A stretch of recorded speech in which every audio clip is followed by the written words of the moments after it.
Hiya, boys and girls. Maw Shein Win is going to lead off. She's our lead-off batter. In addition to the Lifetime Award, she was cover girl for the latest American Poetry Review, APR. That's big time. Maw said it's old news, but it's big news to me. Now this is her new book, Percussing. Oh, there was a pop, an explosion. It was percussing the Thinking Jar. And that title tells you you're dealing with an unusual poet, that your thinking jar is going to be percussed. This is a book of many short entries under different headings, and it's going to twist your thinking jar. Let me just quote a little. This is it's titled Thought Log. The first line, it's one-line entries. I'll just read a few.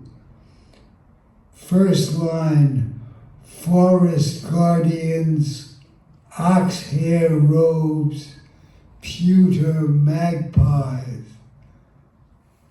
Then a little bit below, it's possible to be okay and not okay at the same time. A little bit lower, emerald swans, cricket satchel, yodel odes. Languages made melodious and dream material and dream stuff.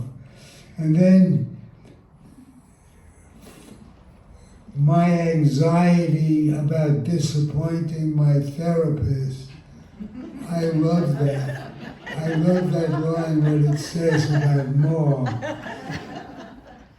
And then a little bit below, the last thing I'm going to quote, I feel like a ghost haunting my own life.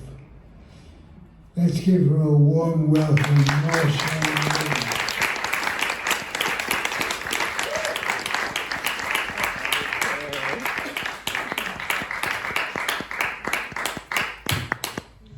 There's nothing better than an introduction by Richard Silver. Right? Thank you, everyone. Thank you, Joyce. Thank you, Poetry Flash. Thank you, Harold. I have to say, I love this space. I kind of want to have a slumber party in here, right? It's just fantastic. But we are here to celebrate Dan's new collection. Congratulations, Dan. I read it, actually I read it after we met at AWP, and it's just such a gorgeous collection and beautiful, and I've returned to the book and just savored your wonderful, savored your wonderful language, and I'm delighted to be reading with my friend Judy. So thank you all for being here. I am going to read some poems from Percussing the Thinking Jar. And Richard, you are right. I really worry about disappointing my therapist. Unfortunately, but, or fortunately, I don't know. Okay, so I'm going to read a few poems. Wetlands. Otter and mink roam the fen. I don a vest of moss. Cormorants, curlew, call from the bog. I avoid the beehive. Sea trout, croaker, swim through the marsh. I consult my mood ring. How do I feel? Sedges and saltbush. The bobcats are disappearing. I cry at all the right times. Thank you. And this is one of my thinking jar poems. So some of you may know this, but I basically wrote most of the poems in this collection within the first 2 years of lockdown, and I was just writing like a fiend. And I realized that I was sort of inventing creating these forms, which I didn't realize until afterwards looking, and I was just like, oh, interesting. So this is my thinking jar form, and I won't say anything about it, but I'll just read one of the poems. The Thinking Jar. I dab viridian green on eyelids. A gnat hums. In the factory, an opera is born. On the shed, an owlet. I knit a shawl of cadmium orange. Blizzard blue swirls as meerkats emerge. I swoon alone. Amber sky space. I bathe in mint. A mole in the bush. Thank you all. And so during the first 2 years of the pandemic, our beloved cat of 19 years, Bok Choy, passed away, and I actually wrote many poems for Bok Choy, and this is one of them. Bok Choy log. BC's cat stand and cat bowl are empty. Yesterday it rained, and the sidewalks are cleared of blood, feathers. Her ashes rest in a cedar box inscribed with her death date. Paws imprinted in plaster of Paris. A week later, a hummingbird feather blows across the floor. I check under the table, fluffs of dust. We scroll pet finders for cats available for adoption. Sometimes BC enters my REM state.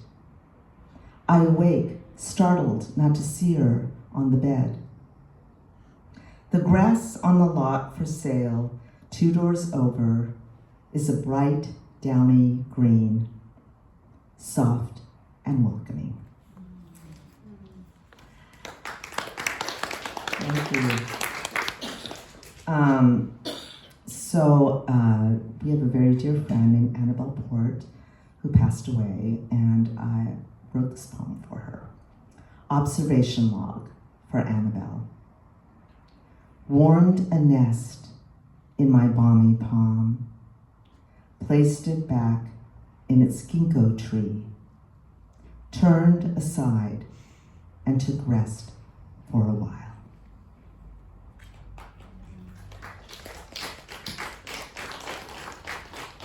Thank you. And here's one of my thought logs. This is for you, Richard. Thought log. I visit my therapy horse once a week. Loquat soup, badger prey, parlor locks. Wipe us down with iodine. Fawn corral, porch fender, wardrobe blood. Our intimate bubble state. What some refer to as temptation building. Surrender fully to the movement. I undervalue my post-capitalist worth. Monitor coffins, banister motif, creek ballads. We unpack our elegance armor. Is emptiness a placeholder? Competitive landscapes, distilled manifestos. The streams are disappearing. How we find ourselves in metaphor quarries. Poppy icing, hair weapon, chubby rain. You're a something burger. Thank you. Kind of wacky. And a few more poems. This is Gazelle. Gazelle. Sleeps near a tumbleweed, veins thumping soft. Witness the neighbors in search of water, the cabin dwellers in fear of fire. What makes sounds at night, nwack, nwack? Ringed horns, gaunt flanks. Who takes a chariot to market? Sunday or evening, morning or march? Young gazelle with bruised sides, licking water drops from a desert fountain. Thank you. And this is for Tom. His birthday's on Saturday. He didn't want to say that, but happy early birthday, honey. Winter hair for Tom. I hear the songbirds more these days. Try to decipher sirens and calls. You make a cocktail for us called Black Lily. I grow out my white roots, winter hair. Our calico wails at 3 a.m., my mother's losing her hearing. Figs fall from nearby trees. A wild bobcat roams yards of shuttered homes. I read somewhere that blue jays molt. Unkempt, they fly away. Thank you, everyone. And I thought I'd read a new poem, and this is how new it is. I wrote it 2 days ago. So don't judge me. No, I'm just kidding. Okay, so this is called Mouth's Eyes. I bit into a chestnut. The meat fell into my throat. A silver crown then landed on my tongue. I plucked the crown from the cave of my mouth and placed it on my palm.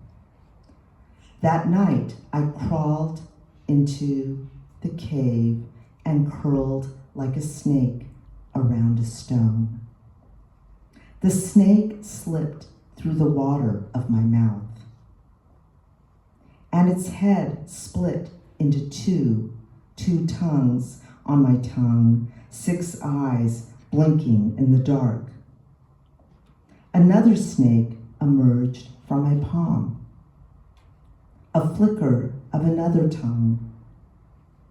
All the snakes framed in gold light of the cave, flickering with eyes and mouths.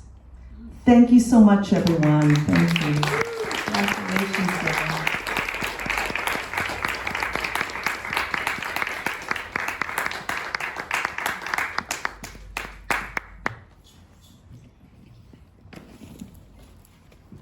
Maw Shein Win.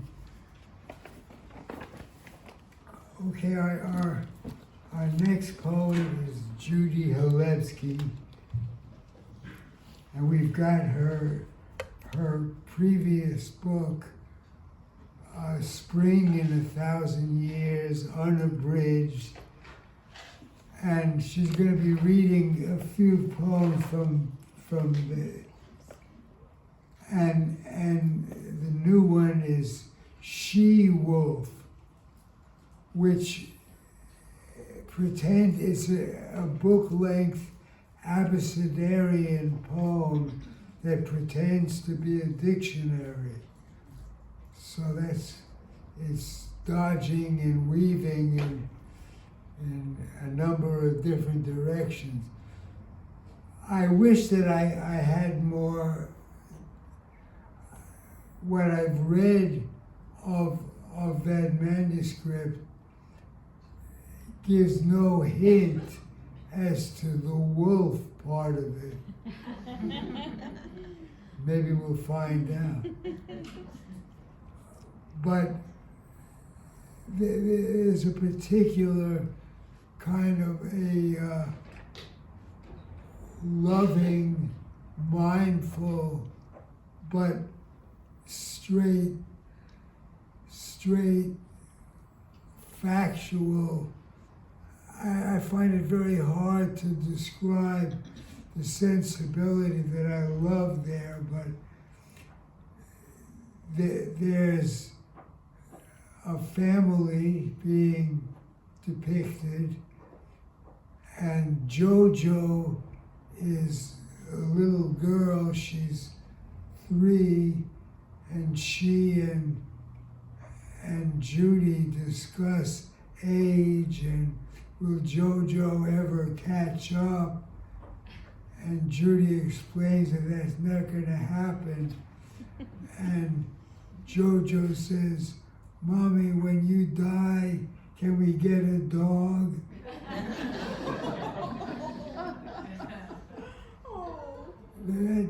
That's insufficient. I wish I could give a better feel for how Judy sees the world. It's unusual, and you'll hear her. She'll give you herself in just a moment. So let's give her a warm welcome.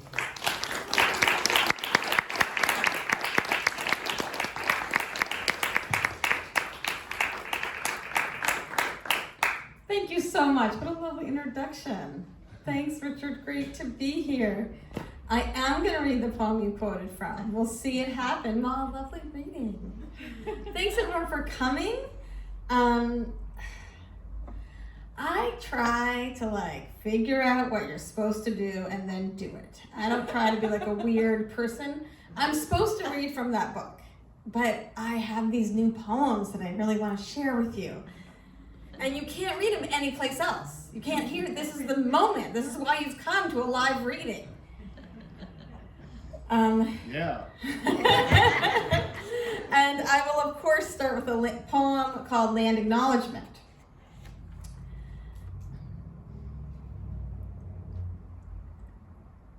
But first, I need to bring one thing to mind, and that's the haiku by Isa. You know, spiders are a season marker for this season that we're in right now, and he has this haiku that says, "Don't worry, spiders, I keep house casually." So there's going to be a poem in response to that poem. You might notice it or not, we'll see. But I'll start with the land acknowledgement. The plan was to make good on the land, to claim up. One tenet of Buddhism is that under everything, there's a basic goodness. The plan was to own the land, but a body is of the earth, lives with the earth. At 3 years old, JoJo wants to have the same skin as me. She tells me, we're the same. She picks out dolls, a blonde one is her, a brown one is me. I may not live to finish the work, but I take up the work. Of JoJo's almost blue eyes, Akila says, we're not bothered about that. JoJo asks, are you the same as her? JoJo wants to bring a doll to school for the doll festival, but dolls aren't allowed. She says to me, why do you always say no? Why can't I reach the sky?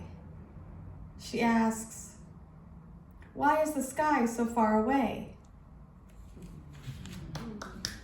Thank you. So these poems are from a book-length manuscript. So are they poems or is it one poem? I got a lot of decisions about that kind of stuff, and you get to decide for yourself. Landscape, a patchwork of ecosystems. Landslide, a song about divorce. Listing, when a boat takes on water and tilts to one side. Hindered, you can still steer as long as you take into account the imbalance, the drag, the risk of sinking. Longevity, a measure of time. Love, the name of a hypothetical planet once thought to exist between the Sun and Mercury. I've been doing this hike with Sue Lopez that Allen Ginsberg and Gary Schneider started in like 1967, where we go like all the way around Mount Tam in a circle to like mark it as sacred. And I just last weekend, the weekend before last, I visited Gary Schneider, and it was really fun to hear him talk about doing that hike and to tell him that we were still doing it. And he's 95 and in good spirits, and sends a warm welcome to all the hikers of Mount Tam.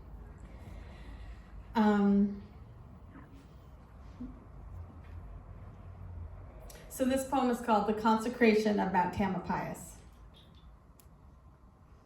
I am a forest nun.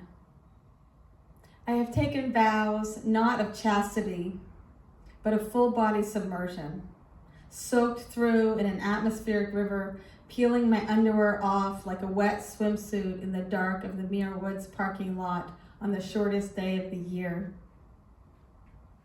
Not poverty so much as saying yes to anything without a timesheet or stock options, which is why I'm in sneakers with water collecting in the sleeves of my windbreaker. The trail around Mount Tam goes through dry ochre hillsides and redwood tunnels of mossy air. It's 15 miles from where we start at sea level to East Peak. My training is a coffee shop, a grocery store. To build strength, I answer my daughter's questions. Are you gonna die before me? And when you die, can we get a dog? First I carried her on my chest, then on my back. Now I hold her hand while she stops for each acorn, oak gall, and pine cone. I pile them in my pocket with the sticks and seed pods and this piece of paper. At the 1967 Human Being in Golden Gate Park, Allen Ginsberg urged everyone to do kitchen yoga, meaning to clean up. At an outcropping of green serpentine, we make a new vow: women, life, freedom. Translated from Kurdish and the protests in Iran, with women driving cars or showing their hair. Obedience. Is that really a vow?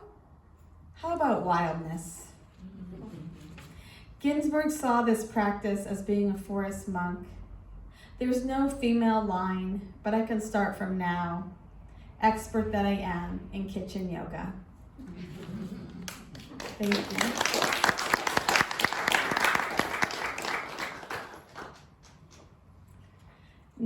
Okay, we are moving chronologically. That was Mount Tam, the consecration M. Now we're in N for navigating by stars. The first flowers emerged in the Cretaceous, possibly slightly earlier, but that's what we know from the fossil record. Witch hazel, lemon bob, sage, lavender, lily. A newborn recognizes her mother by smell. Flowers need birds and insects to propagate. Cone seeds only need the wind. Oakland. Whatever is in the air is in my lungs. Whatever is in the water is in my blood. Whatever is in your veins is in my heart. Whatever you carry, I carry.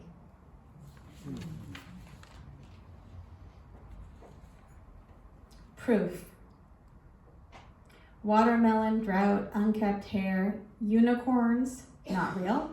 Stuffed animals, real as anything, except the panting breath of being a girl, the branch of that apricot tree this spring, so full of fruit that it split and broke and fell.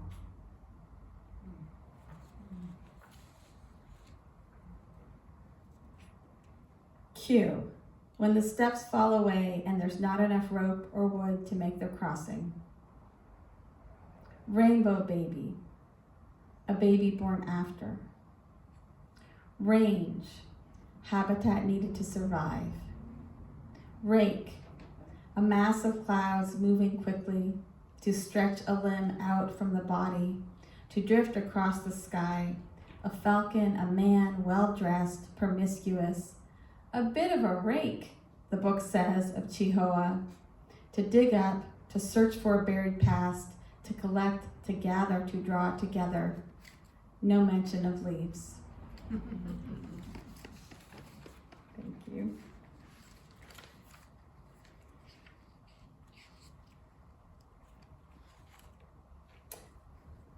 So these poems are just a little bit interconnected. And then I started with this land acknowledgement that has this phrase, I may not live to finish the work, but I take up the work. And you'll hear it again here in this poem called Repair. I choose between hyphens and swear off commas. The things I learned are no longer useful. How to hitchhike to Moncton. How to find the number for a payphone so someone can call at a specific time. For the record, I was raised on marks alone. Marks and drugstore candy, marks in a shopping mall. But now I have the internet for big questions. A mom on the listserv writes, listserv. A mom on the listserv writes, I will not finish the work, but I take up the work. This is about abolition, which is a movement in the present. She's quoting from the Mishnah, a book I've never heard of, but find online in multiple versions, and read, the more wives, the more witchcraft, which I have known to be true, which I myself have called up and breathed into.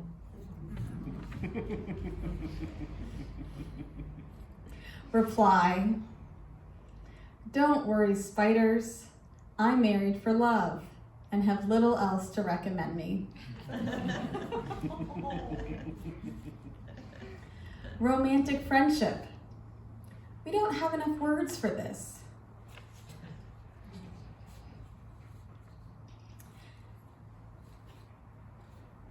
And this is my last poem. I'll close with this last poem. It's called Rough Draft. Oh, but I want to say, Dan Alter has a wonderful book. I'm so thrilled that we can be here celebrating it. It has just wonderful poems that have such a wonderful connection to the East Bay and these specific places we talk about. And it was really a book I loved reading, and I'm so glad it's out in the world, and I'm so happy we can celebrate together. So you have a great poet to look forward to after me. Rough Draft.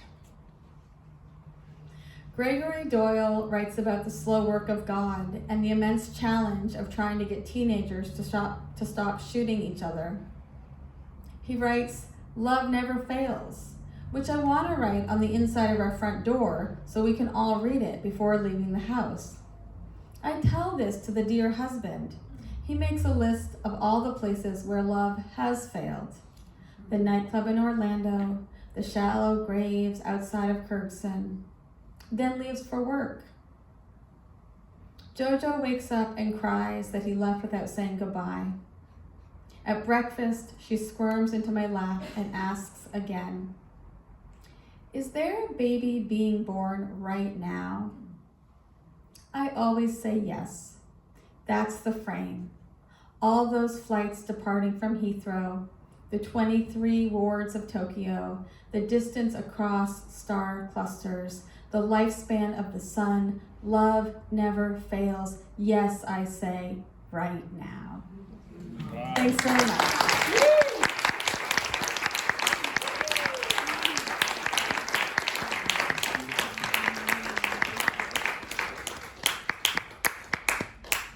Judy Halebsky. Okay. here's the featured book of the night, Hills Full of Holes. This is his second book. His first book, Little Book of Exiles, is up here. And he also does translations. There's a book of his translations here from the Hebrew. Now, the background of this book is that Dan was in a car accident and he had a concussion, and part of the treatment for the concussion was to walk. He walked the hills around the East Bay, and that's what's happening in these poems. He's walking.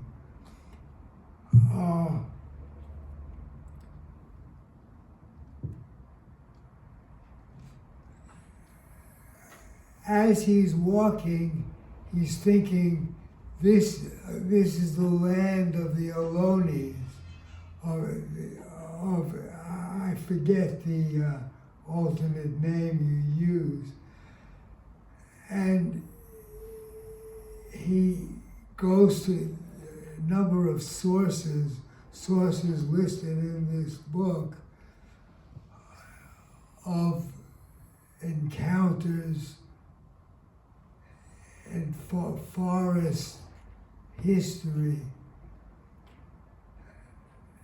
And the book progresses through those separate sources, Dan and historical cuts, incidents. And now this is the title book. There's a feel in this book as though he's relearning language. You'll hear it in the poems, a putting together of the world, a new putting together. I just want to read the last couple of lines from the title poem, Hills Full of Holes. We did so many things for an idea we had of love. Let's give him a warm welcome.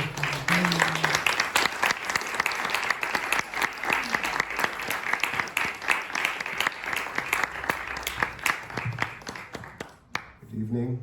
How's this sound? I think I'm a little taller. A little. I mean, me. Yeah.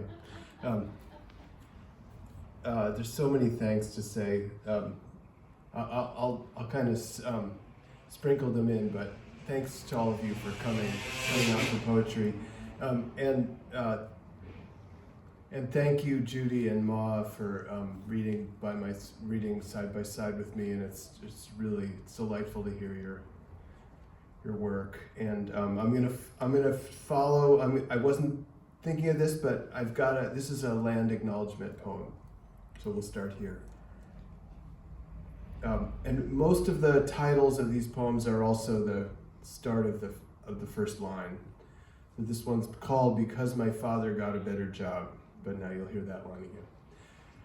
Because my father got a better job 100 and some years after men, as if there were not words for each of its mosses, had gathered the forest of coastal oak, had gutted the forest of coastal oak and ballooned their 1 or 2 stories across the plain, we arrived in the tide of west-moving vans to leafy streets named for Caesars of parcels, a newspaper baron, a bear stirring only on nylon.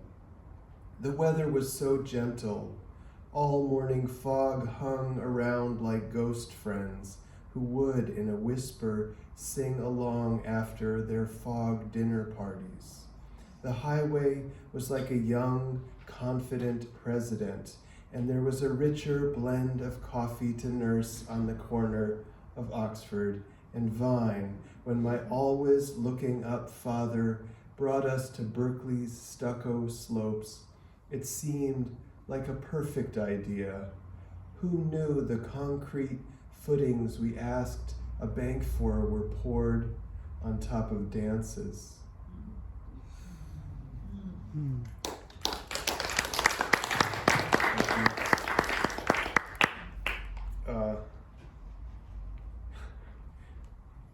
People around my time of life, you ever think like, oops, that's the wrong magnification. Maybe ever go up one. Okay, I probably won't get any more typos. So I know there's some non-poets in the audience, and I'm committed to saying something at readings like about Surf Falls. Thank you for coming and listening to this kind of art, and it's really okay if you don't get it. It's totally okay. Because there's no grade, there's no test. You're not required to, to paraphrase it, and as my teacher says, there's no code to crack. It's just cool words next to each other, more or less. I mean, okay.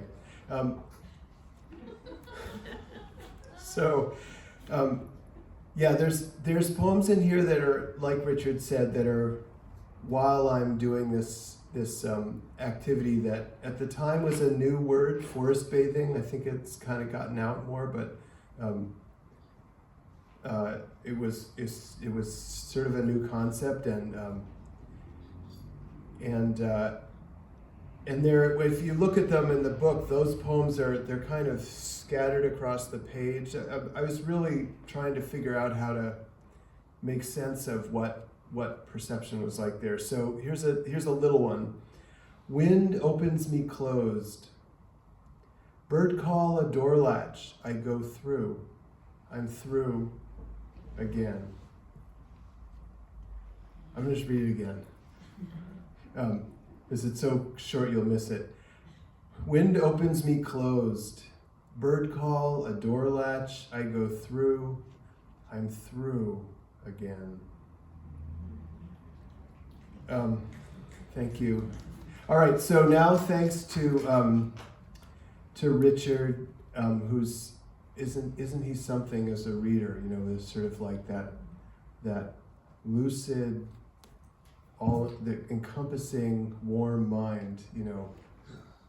It's really something to be read by Richard and Joyce, and the work that the two of you do on behalf of us.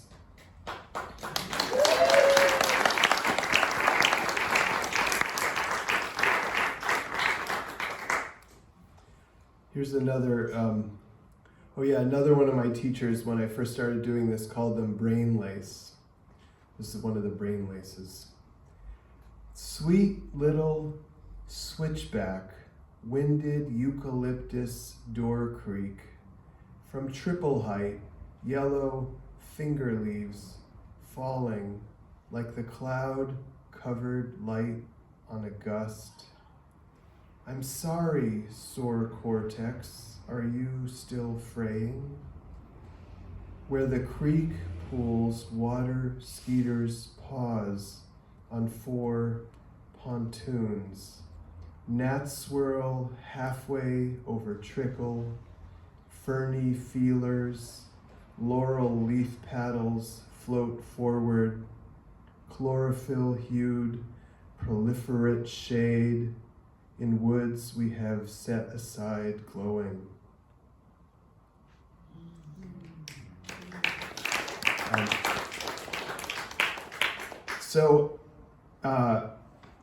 And another thing I want to say, well, did you all notice? I didn't know which work Maw and Judy would be reading, but it's a lot of resonance here, and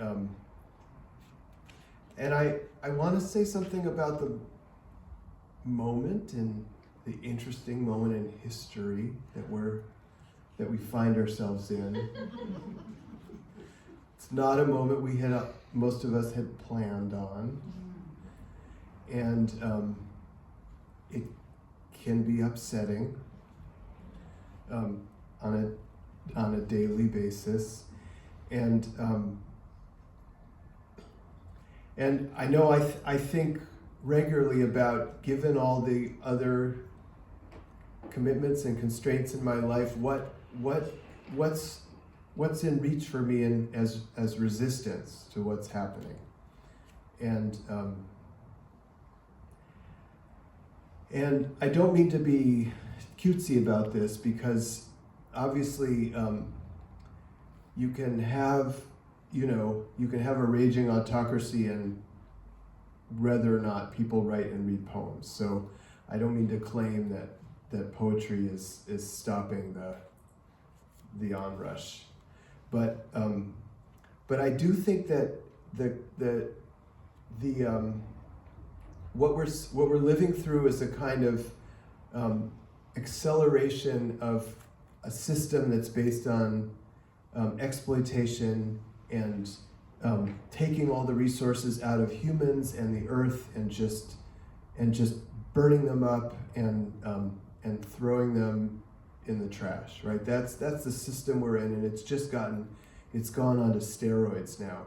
And so I think it does matter that any time that we are performing, that we're living in other systems where we care about each other, where we care about the world around us, and where we care about language. So, all right, so eucalyptus trees. How do y'all feel about those eucalyptus everywhere? Like, the more time I spent up in those hills, the more I started to kind of hate the eucalyptus. So at some point, there's these poems I wrote after I had healed the concussion, and you'll hear they kind of have a different run to them. So this one is the story of the eucalyptus in the East Bay. It's called Westward Frank Sea Havens. Westward Frank Sea Havens, highborn of Sag Harbor, came, put his hands on the manifestations of money as it was fluxing through laws, stocks, banks, possessions of lands. In his mansion's opium room dabbled in meditation, planned to own every ungrasped acre of hill east of Oakland. Hills where for 100 centuries people had burnt grassland to keep back woods, where Spanish cattle hoofs scattered ryegrass seeds, wild oats, foxtail uniforming the hills a grazing brown. Now his People's Water Company bought up all the watershed you could walk in a dried summer's day. In 1910 began planting Tasmanian blue gum seedlings, river red gum, shipped from the bottom of the world, paid his men a nickel per. In 4 years, millions across the creek-running hills. Their stunning growth rate looked just like money. Eucalyptus coppices they would never need to replant. The brochure hosannah'd telegraph poles to violins, railway sleepers to insulator pins. But planed, it chipped, cracked when dried. 4 years, nurseries and sawmills shuttered. Matrices of what had been frank dispersed into nothing from which comes the thought. Southbound monarchs nest in stands his money left. Wind creaks in and out. Straggly branch scatter bark heaps. Brain tired, no place to lie down. My own strangeness, a taste I can't spit out.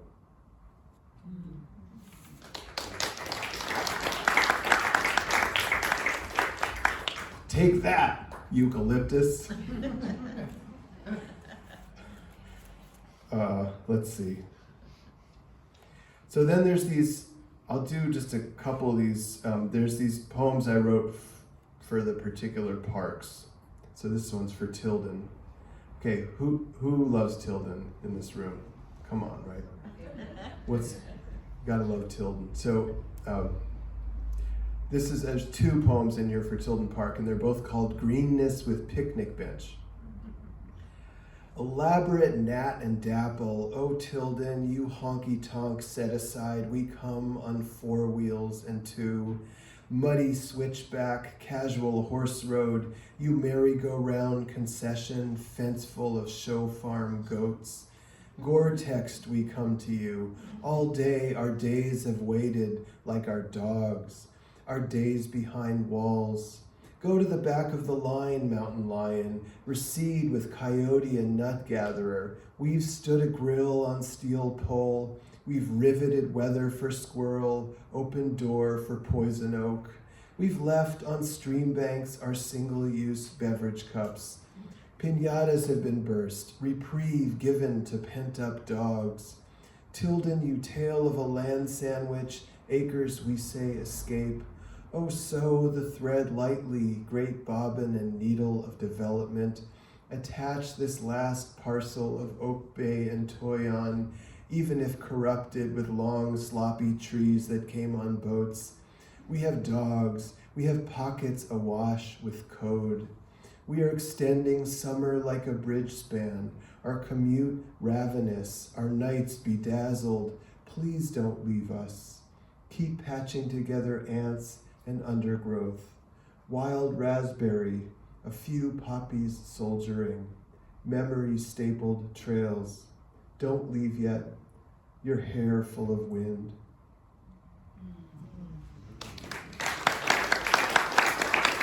Thank you. Thank you to my loyal wife and daughter who came to listen to poetry and support me, and thank you to my friends, and thank you to your friends, and thank you to, Did you hear I took another shot at the eucalyptus? The more I spent time up there, the more pissed I was at those trees. So then there's a section of the poem that sort of gets more involved with death, so I'll read a couple of those poems. Stony Trail, visibility nil. And this is Seaview Trail. A lot of these poems are named for the trails. In case you know the trails, you can have fun with that. Fog pours, it rains from branches that came from Monterey. Needle rusted, the fire road winds into whiteout. Why did you lie down here, runt raccoon, with flies, your fur pine needled, eyes blanked open?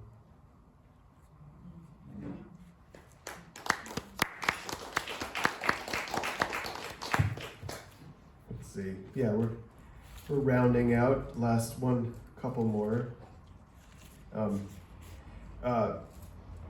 So then, I guess I started this book in 2016, and one of the people who died in 2016 was Leonard Cowan. So this is for him. For a Worker in Song. Leonard Cowan, 1934 to 2016. The shade just gets wetter here. Birds aren't trying too hard. Not much noise from the oaks and their shadows. The man who sang, "You got away a lot later." His voice only growls now in loops already made, loosening like shoelaces as I walk. At Canyon Bottom, Leona Creek replaces itself with itself. Giant laurels angle and weave. Words a man from between the wars wrote, with holes so you could feel their heat give in the dark. Follow me. Here, slopes of broken branch litter dense leaves, leaning countlessly downhill for love, which is, in this case, sunlight. That's Leona Canyon Trail.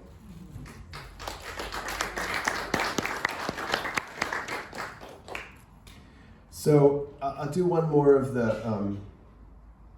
All right, I think I haven't gotten to do this. This is sort of a bigger poem, but so then, if you spend time up in those hills, one of the things that's kind of like a blister in your eye is the Richmond refinery, right? Anyone else know what I'm talking about? Like you're like trying to be like have your nature moment, and you look out and you see like all the like streets and the cars and you hear the noise of the freeways, and then there's in case you forgot who's sponsoring all this, there's those those cylinders kind of blotting the hillside over there. So at some point I gave myself the assignment, like I'm gonna write a poem. I'm gonna take on Richmond refinery. So here it is. It's called How Much Fire. But what about the electric guitar? What if no walls of amps warm and humming, no hand cradling strangely tender feedback? My day, oh yeah, I should say I was an electrician. So, shoot, now I'm gonna have to start over, sorry. Okay, but what about the electric guitar? What if no walls of amps warm and humming, no hand cradling strangely tender feedback? My day begins in the dark, coastline train clatter, 2 more blocks of uncolored pavement. Imagine life without it, days like a sidewalk. Oh, Richmond benzene, Richmond mercury, how in 100 you spent down for us 100 million summers. Your stills, your condensers, stove coils glowed on hills looking out on you, asphaltum, grease, pale, words we didn't want to know. Where saltwater marshes had rustled, ducks greened and speckled in myriads, men sent from oil found abandoned ranches, a deep enough bay, rails terminating.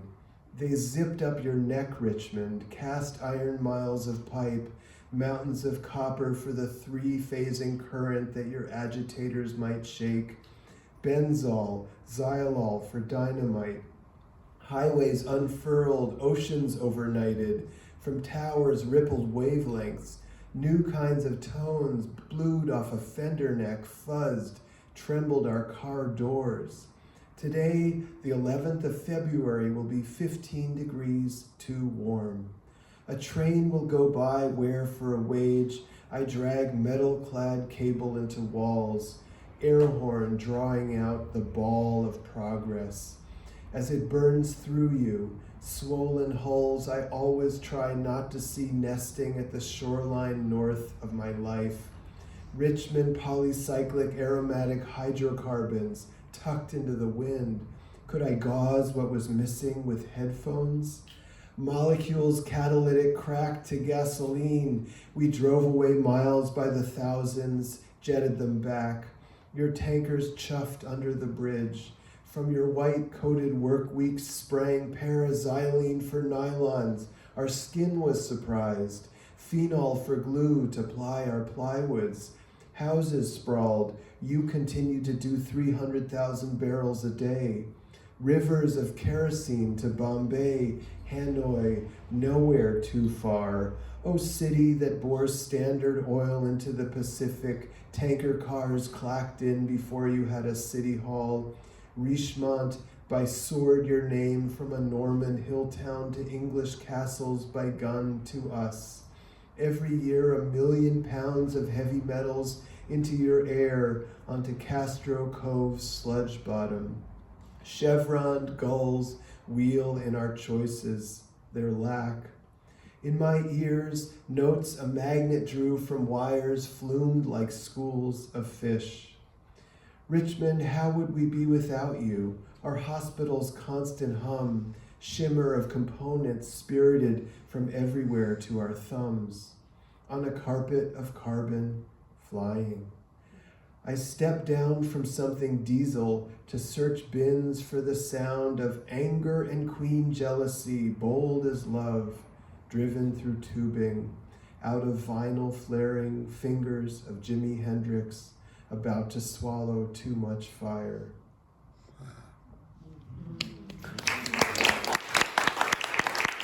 Thank you. I realized as I was reading that there's at least 3 people in the room who helped me with drafts of that poem. I was like remembering, Dan Schifrin. You hear Dan? I remember you really loved that line about chevron and the goals. I was like, okay, I'll keep it. All right, so one more. Do a short one. Let's see. Okay, why don't we go back to Tilden Park? Greenness with picnic bench. Oh, let me say before this is the last poem in the book, and there's another poem that I can't read all the long ones. That was the long one for tonight, but so Wildcat Creek, right? There's a long poem in here about Wildcat Creek that came out of, so when you're up in those, especially, Tilden and north, it's all about that creek. That creek is it's doing everything. It's giving us Lake Anza, it's Lake Jewel, and then it's just all those babbling streams that you follow along. And I just spent a lot of time at that creek. And then when I got better, I thought, what happened to that creek? Where's it go? And so I did a project for months. I would go for a couple of hours and I would hike some little portion of Wildcat Creek after it comes out of the parks and heads down to the bay.